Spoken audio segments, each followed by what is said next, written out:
اعوذ باللہ من الشیطان الرجیم، بسم اللہ الرحمن الرحیم۔ آج کا ہمارا ٹاپک جو ہے وہ ہے events after battle of Buxar, class 8 subject history. آئیے ہم دیکھتے ہیں بکسر کی لڑائی کے بعد کیا کیا ایونٹس پیش آئے، کون کون سے حالات واقعات رونما ہوئے۔ آئیے ان کی جانکاری حاصل کرنے کی کوشش کریں گے، کیونکہ میر قاسم کے بعد میر جعفر کو ہی نواب بنگال کا نواب بنایا گیا۔ آپ دیکھیے ان کی سربراہی میں کون کون سے ایونٹس پیش آتے ہیں۔ After the installation of Mir Jafar as Nawab of Bengal, he was forced to pay rupees 5 lakh every month, but the company wanted more money to finance its wars and meet the demands of trade and other expenses. After the installation of Mir Jafar as Nawab of Bengal، جب میر جعفر کو بنگال کا نواب بنایا گیا، اس کو کہا گیا کہ آپ کو 5 لاکھ روپیہ ہر مہینے کمپنی کو دینا ہوگا۔ wanted more but the company، لیکن کمپنی کو اس سے زیادہ پیسہ چاہیے، 5 لاکھ سے بھی زیادہ پیسے چاہیے۔ کس کے لیے؟ ٹو فائنانس اٹس وارز، جو وہ جنگیں لڑ رہی تھی ان کا تاوان بھرنے کے لیے، ان پہ جو خرچہ آتا تھا اس کے لیے۔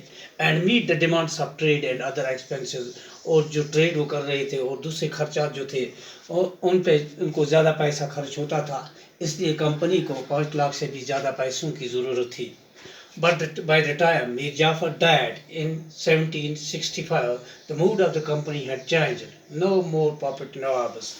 لیکن جب میر جعفر کی وفات 1765 میں ہوتی ہے تو کمپنی کا موڈ جو ہے وہ چینج ہوتا ہے۔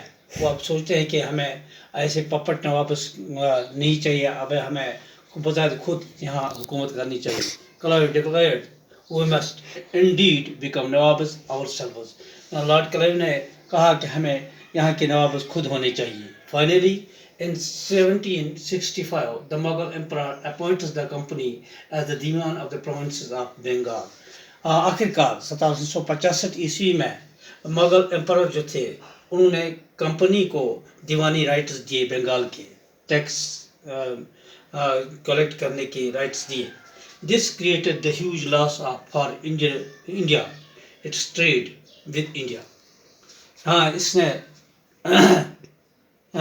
This created the huge loss for India، اس سے ہندوستان کو بہت زیادہ نقصان اٹھانا پڑا۔ اس سے جو ان کو جو انگریزوں کو جو کمپنی کو دیوانی رائٹس ملے، اس سے ہندوستان کو بہت لاس اٹھانا پڑا ریونیو کی وسعت سے۔ Its trade with India had expanded, but it had to buy most of the goods in India with gold and silver from Britain۔ Its trade with India had expanded، اس کا ٹریڈ جو تھا company کا ہندوستان کے ساتھ تو بڑھ گیا تھا، لیکن یہ but it had to buy most of the goods، لیکن یہ زیادہ سی چیزیں یہاں خریدنا چاہتے تھے with gold and silver from Britain۔ Now revenue from India was used to finance company expenses۔ اب now revenue from India، جو ہندوستان سے یہ ریونیو لیتے تھے، جو پیسہ وغیرہ ان کو ملتا تھا، یہ was used to finance company expenses، یہ کس کے لیے استعمال کیا جاتا تھا؟ کمپنی کے خرچات جو تھے ان خرچات کو پورا کرنے کے لیے یہ پیسہ استعمال کیا جاتا تھا۔ These revenues could be used to purchase cotton and silk textiles in India۔ یہ پیسہ جو تھا، یہ ریونیو جو تھا، وہ کس کے لیے استعمال کیا جاتا تھا؟ ہندوستان میں ہی کاٹن اور سلک جو خریدا جاتا تھا اس کے لیے، کاٹن اور سلک خریدنے کے لیے یہ پیسہ استعمال کیا جاتا تھا۔ Maintain company troops and meet the cost of building the company fort and offices at Kolkata.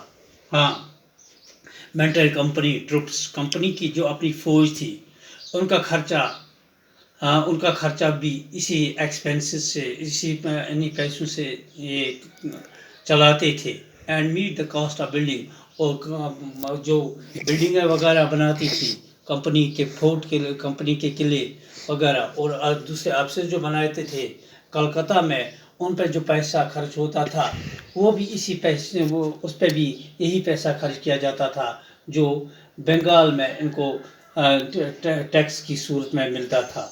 تو آج کا ہمارا ٹاپک جو ہے وہ یہیں پر اختتام پذیر ہوتا ہے. دیجیے اجازت. تھینکس.